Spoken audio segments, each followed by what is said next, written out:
तैत्तिरीय उपनिषद में द्वितीय अनुवाक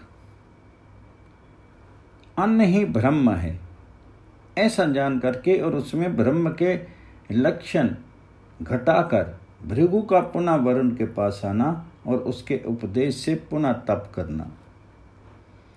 अन्न ब्रह्म है ऐसा जाना, क्योंकि निश्चय अन्न से ही ये सब प्राणी उत्पन्न होते हैं।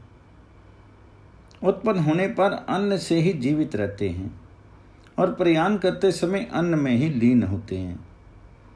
ऐसा जान करके वह फिर अपने पिता वरुण के पास आया और कहा, भगवान मुझे ब्रह्म का उपदेश कीजिए। वरुण ने उससे कहा, ब्रह्म को तप के द्वारा जानने की इच्छा कर, तप ही ब्रह्म है। तब उसने तप किया और उसने तप करके अन्न ब्रह्म है ऐसा जाना। वही उपयुक्त लक्षण से युक्त है। सो कैसे? क्योंकि निश्चय अन्न से ही ये सब प्राणी उत्पन्न होते हैं। उत्पन्न होने पर अन्न से ही जीवित रहते हैं तथा मरणोन्मुख होने पर अन्न से ही लीन हो जाते हैं।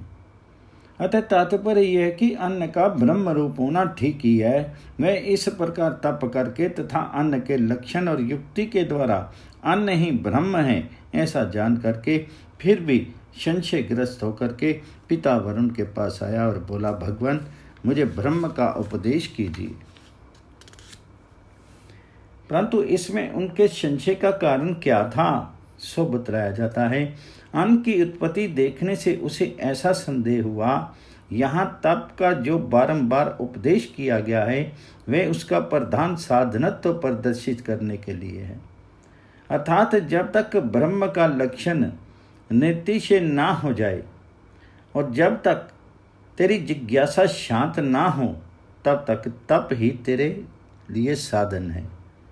तात्पर्य ये कि तू तप से ही ब्रह्म को जानने की इच्छा कर।